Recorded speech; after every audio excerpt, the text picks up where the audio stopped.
Hello everyone.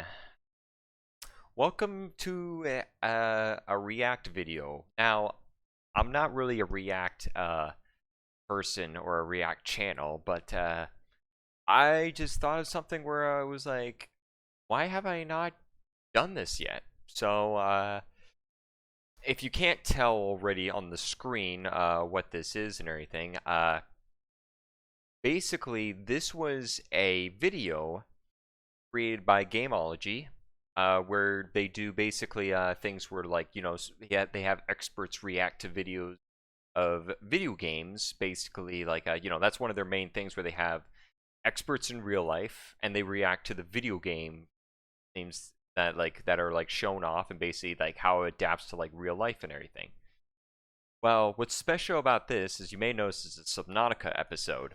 Well, it's a Subnautica episode, and Survival Expert reacts to Subnautica. So, what's so special about this? Well, in case you didn't know, Gamology reached out to me and asked if they could use my footage for their Survival React series.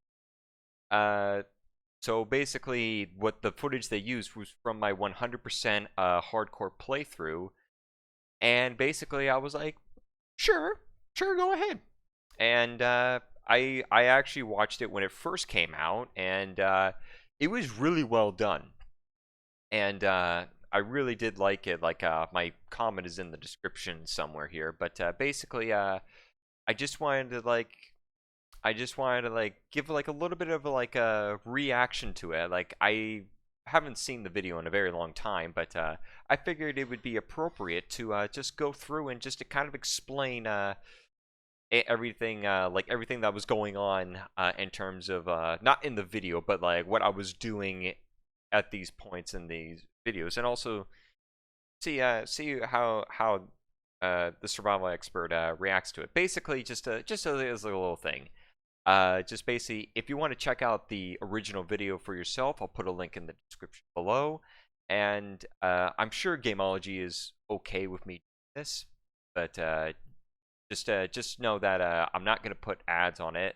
Frankly, I can't even put ads on it because I don't even have an AdSense account yet. So, but I just think this would be a really fun thing to do and kind of change up a little bit. Like I said, make different videos and everything, and just see where it goes.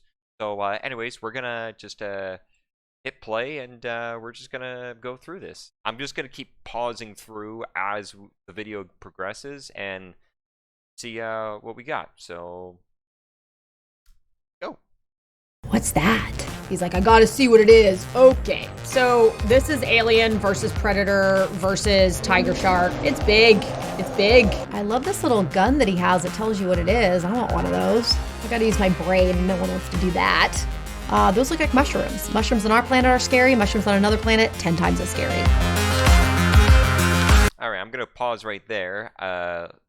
Really good thing to start off with the Reaper, like as to like get the viewers hooked, because obviously the Reaper is like the trademark of Subnautica. But yeah, basically, just obviously that is one thing you definitely have to show in this game, because the Reaper is like this, like, in my opinion, the second most terrifying encounter in the game, behind the Ghost Leviathan in the Dead Zone. I could go into a whole thing about that, but that's the thing with this, was just like, you got to show the Reaper. It's got to show that.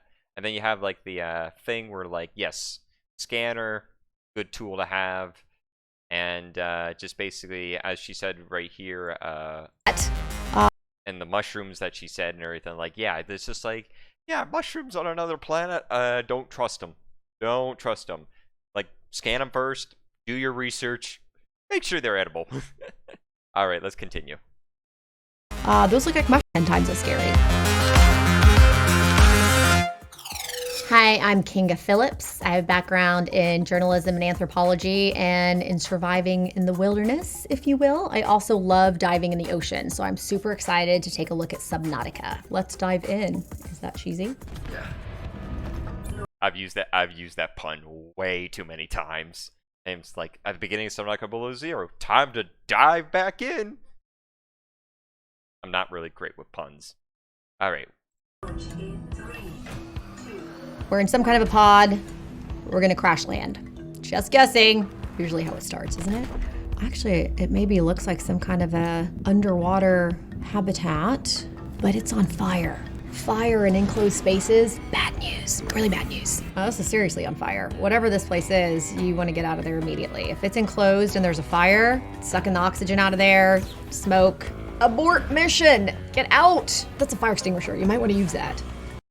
Yeah, that's probably a good idea. Not to mention, you never actually expect to know how long you're out for, so basically you don't really know exactly, you don't know exactly how long that fire's been going for, so she does have a point where, like, sucking out all the oxygen, yeah, so you need oxygen to live, fire needs oxygen to live, basically, yeah, so that would be very bad.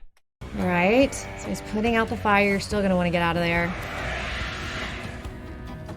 This thing's very fancy, modern looking.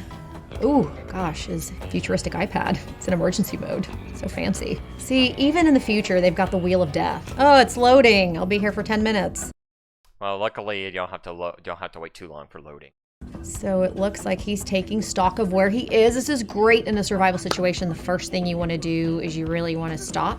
You want to take note of what you have, all the supplies that you have. First aid kit.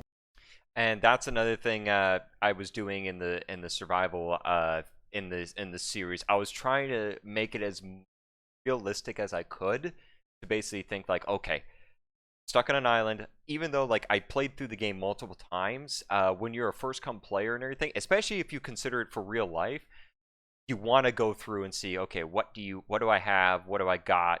So look around in the light pod, grab everything you can, look at the survival tips that they're giving you. Basically, I tried to made it as like if you were to like a real life scenario as you could. That's what I was trying to go for. Obviously, that's very hard to do when you've played it so many times because you're just not used to that thing.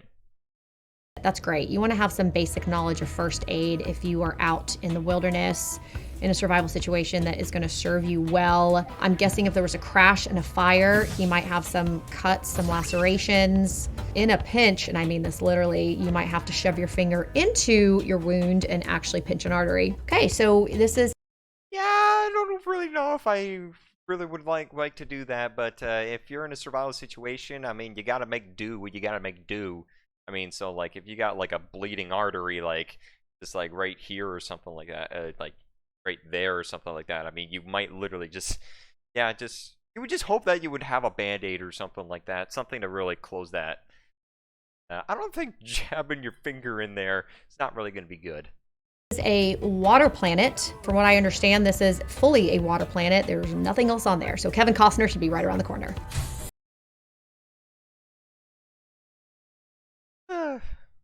I don't get that. I don't get that reference, so I'm just laughing just because. Random stuff. It's funny. Oh, look at that. Fishes. I like fishes. It's neat. That actually looked like a Navanax, a sea slug. Got some kind of a limestone structure. It's karst topography. Forms cenotes in underwater caves, if you're into that sort of thing. All right, he's looking around. He's swimming. Maybe he's looking for stuff. You've got these underwater caves, coral reefs. Bro is free diving. Slow clap. I love this. Icy kelp. Kelp is actually a really good source of food. If you have an option, you want to rinse it off because you don't want to be ingesting a lot of salt. Looks like his spaceship is... You can still eat it in the game. I know that. I mean, you could eat it straight up. I mean, it used to be really like, I remember very early in the game where it used to be you take one inventory slot and you could just chow down on that. When they nerfed it to be like so big in your inventory, it was really hard to really chow down a lot and everything. And as she said, where it's like covered in salt water, yeah, they don't really account for that. So yeah, that's probably a good idea because drinking salt water is not good for your body, especially how much salt is in the ocean. And is this well, this would have to be an ocean, salt water and everything like that because of how big it is. So yeah, but that's another is on fire, so we don't know if that is actually habitable or if he's going to have to find himself some sort of an island. which would be a very good idea because floating around in the water, just you're going to last about 3 days because getting fresh water is going to be nearly impossible. Which actually is a good time to bring up drinking your own pee. Don't do it. The movies lie. It's actually bad. Yeah, I don't want to drink my own urine. Not to mention there is something in the game that gets all your like sweat or whatever like that, or like it is, or your urine. I don't know what it is exactly, but I mean it does do that in the game. But yeah, I would prefer not to do that. Luckily, with the game mechanics in this and everything, finding water is actually very easy. Not to mention you find a salt, you take a knife, do the coral tubes, and then you can make bleach, which somehow I would think that it would be better if the recipe was like if you made filter water from air bladders and then you took the bleach in the filter water and create the better water. It's kind of weird that it's just like they take bleach and then somehow they take all the stuff out and leave the water, which somehow works. But I mean, that's the game for you. Alright, there we go. Now we're at the scanner. What is that, a staple gun? A scanner. It's an acid mushroom. I'm not familiar with those. Are those the kind that make you see pretty things? You could say that, considering that they're not edible. I don't know. Seaweeds are good glowing seaweeds. Now, I'm not familiar with those unless it's bioluminescence. Bioluminescence is kind of a form of algae. On our planet, kelp and seaweed are actually a great source of food. So you want to collect that, have it for snacks. It's not that glowing the creepvine seed clusters are not edible, unfortunately. They are just used for lubricant and silicone rubber. Our friend here is trying to repair his space capsule flotation device pod. It's probably a good idea. People have survived at sea in a boat or some kind of a ship floating aimlessly for over a year. And if it's just you in the water, you're not going to survive for very long.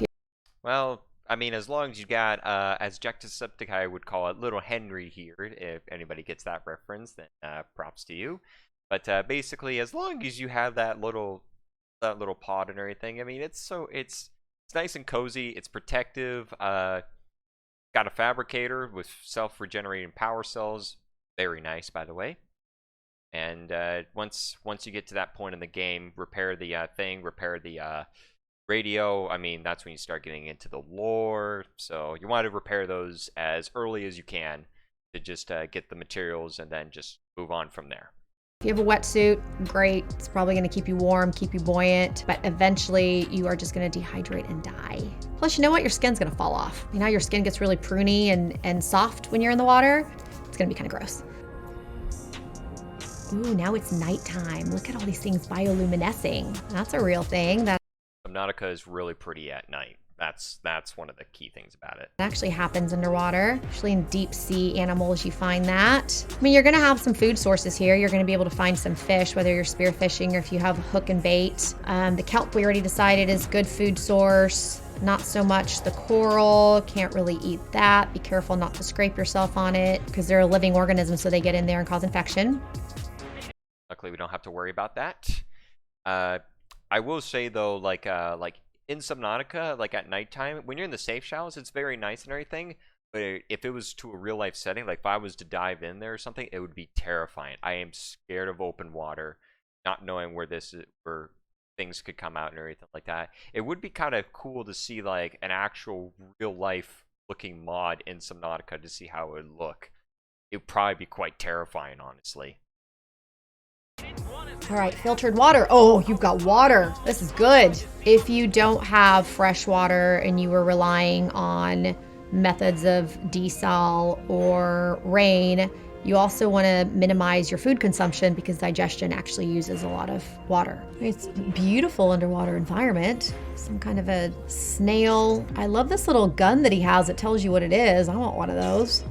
Most important tool in Subnautica when going for 100% completion, because scan stuff, and basically that's to the 100% completion because you want to get all the research you can possibly get.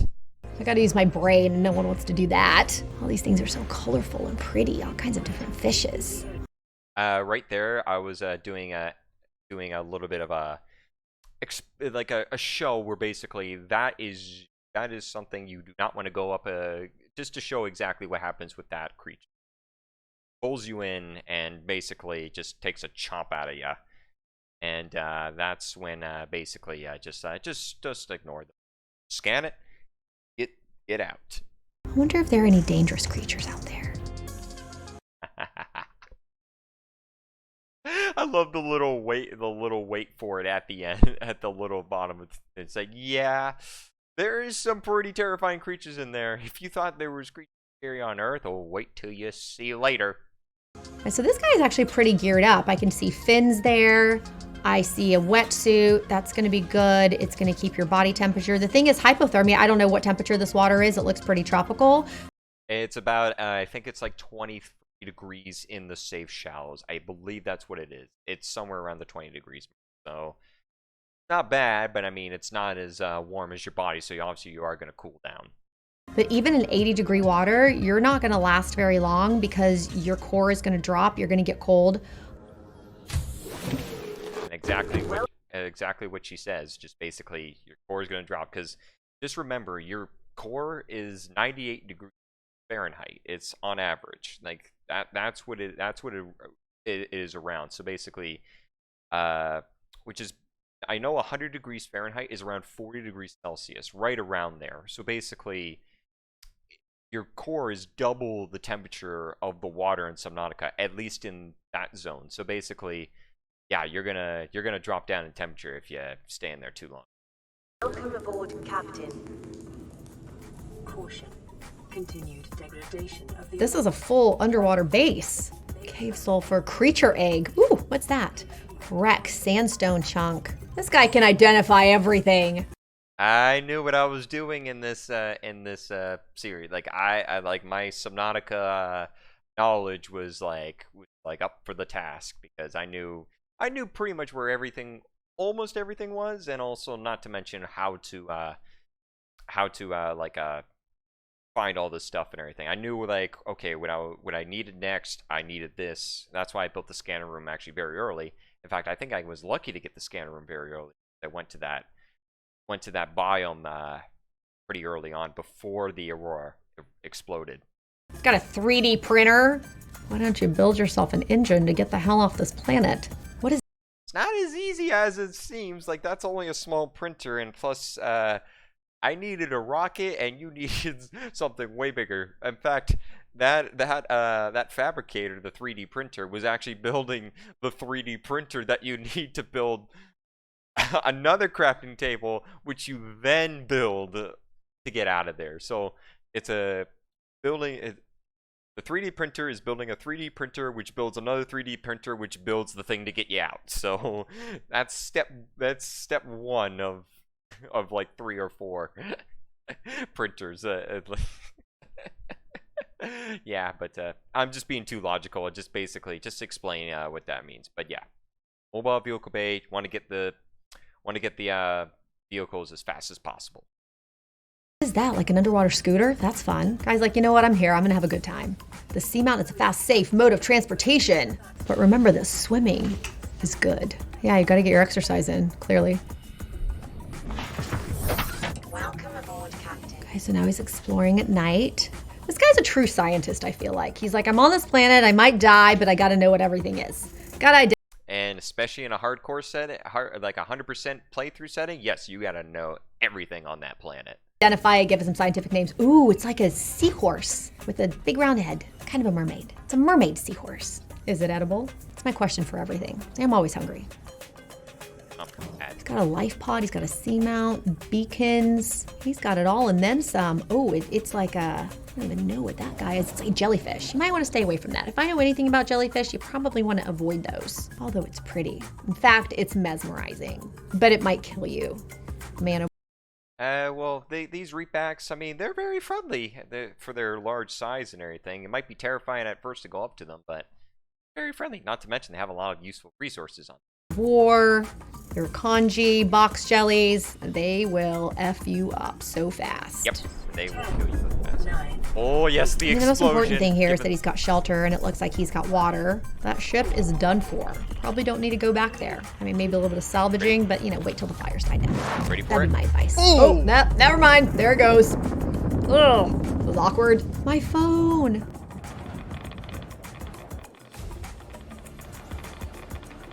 Ooh, radiation suit. You know, when you're in a survival situation, I'm always saying shelter, fire, water, radiation suit. I had $1 for every time I try to teach people that. Because that's the thing. With that ship and everything exploding, yeah, you're gonna need that.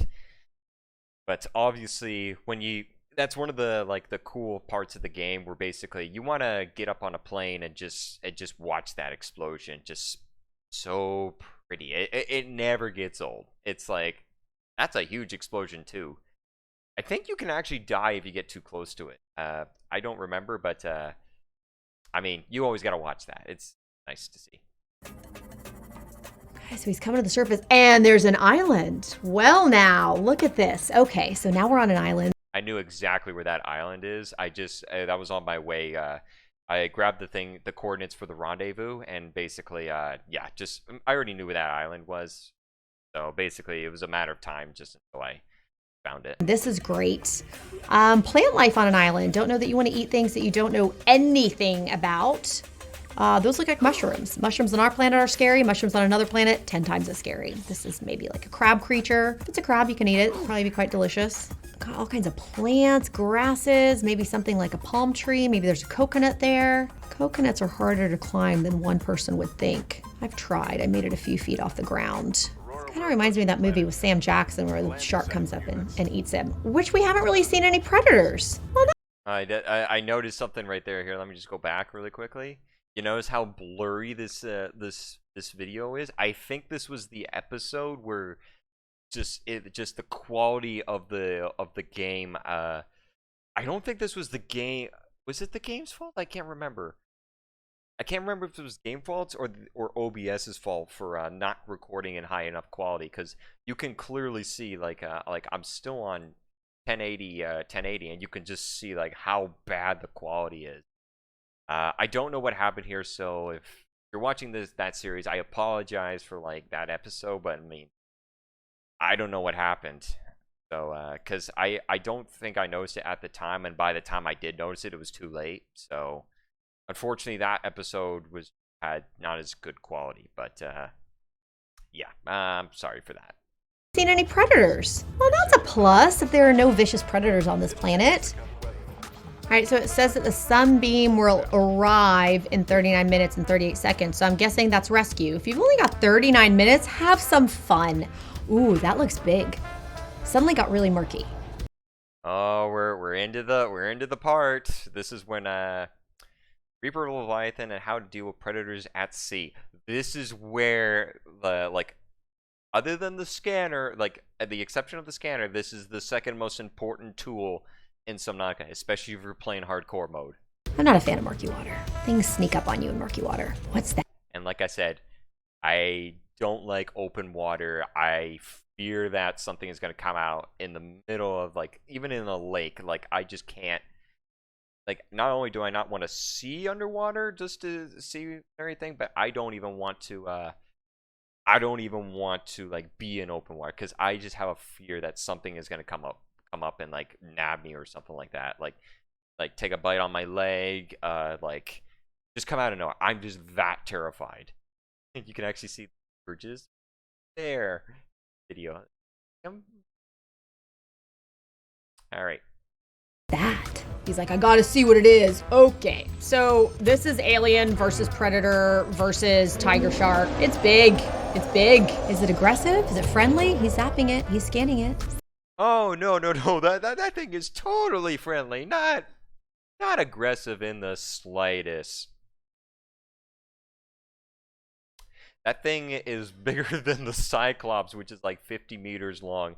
So this is where the pulse rifle is basically your best friend in hardcore mode, because that is your ace in the hole of getting out of there. Like I said, in 100% setting, this is like the guaranteed way of scanning the Leviathan safely. Not to mention, you need to have the reinforced dive suit on. If you don't have that suit on, you'll either be one or two shotted. Like, well, I mean, more likely you'll be one shotted. So basically, I think the reinforced dive suit makes it like 3 or 4 hits.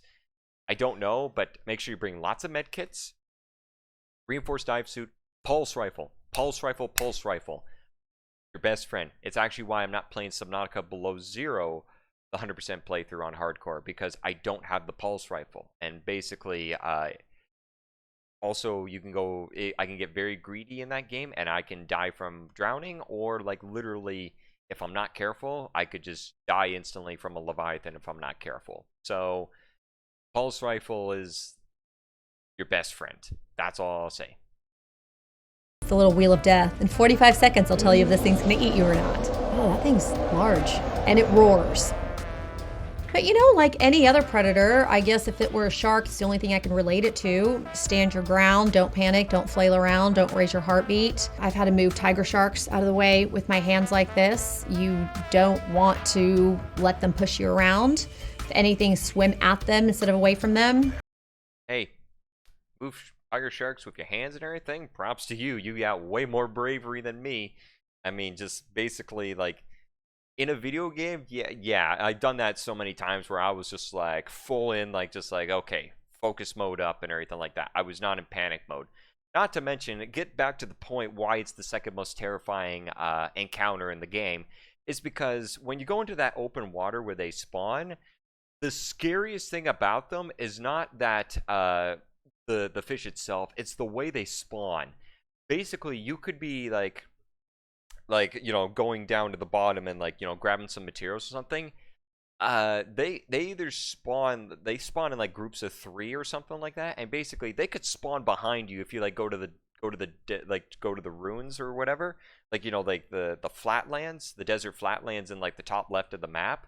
And basically, they could possibly spawn behind you, and basically just, that's the thing that really gets people, is when they spawn. Like I said, like, you might see one in the distance, but you could have another one behind you, and that's what's terrifying about them. Is just basically, they could sneak up behind you when you're not paying attention. So that's why, go to a spot where you know one is going to spawn, and you can see it. And more likely you could see the ground, because basically when you're in open water and you can look down, there's just open water. It's more terrifying because you don't know if there's going to be another one coming up from behind you. That's all. We broke an atmosphere and we're descending towards the sunbeam. You're coming. This is great. Stay alive. Don't let the creature eat you. It's cool. It's always nice to know when someone's coming to get you in a survival situation. I like how the game didn't glitch out and the sunbeam was visible. Oh, the rescue got zapped. Oh, boy, that is disappointment times 10. Yep, that is because basically your only hope of rescue is now gone, and now you're literally stranded. Before, like, that was the first time I went to the island, is when basically, like I said, as basically like trying to make it as realistic as possible. Excuse me. Basically, that was the first time I went to the island, so it made the gun more revealing. Basically, where basically you just go to that island. It's like, oh, there's another island over there. Woohoo! Okay, so that's where I got to go for rescue. And then you just get there, and it's kind of feel like, oh, what is that? I've not seen this before. And then you find out like the gun is gonna zap the sunbeam and everything. You're like, and that's when you even figure out, it's like, is that the thing that shot us down in the first place? And the thing is, the sunbeam is much smaller than the aurora, so obviously the aurora took it a lot better than the sunbeam, which instantly blew up.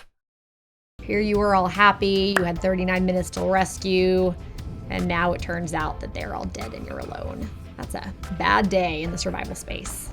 It's just you and that alien predator creature. Yep. Analysis of the patterns on the walls cannot ascertain whether their purpose is aesthetic or functional.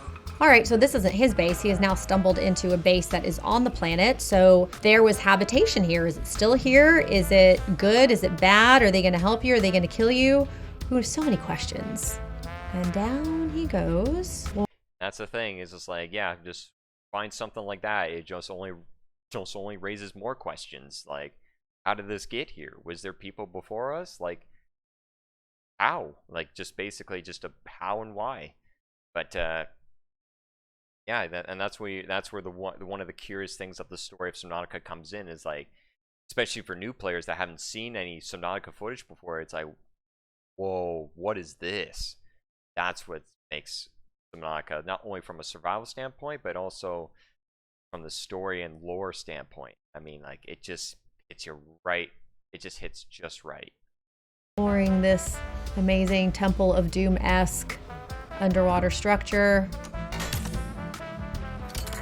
The classic moment, that's a thumbnail right there with the hand, like, right there. So basically, yeah, that would be pretty terrifying, not trying to pull your hand out and having that thing like looking at you. Your heart would definitely be going. Got his gloves on. It's a good thing. Staying warm. Oh man, it just punctured you and pierced you. A little bit of venom insertion, maybe. It's not a good thing. Luckily, that was to actually test for to see if there was stuff in you, and not for actually injecting stuff in you. So Subnautica was fun because I love the underwater scape, but from a survival standpoint, it was kind of neither here nor there. There were bases, there were alien bases. Yeah, you know, really, what do you do there except for maybe use your little zapper to identify things? If you want to see more videos, check out Gamology on Facebook and YouTube.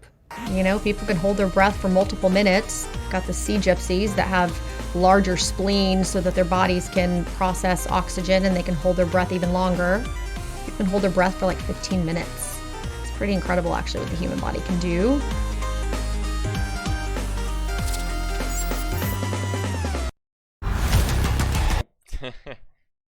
All right, let me just go back there just for a second.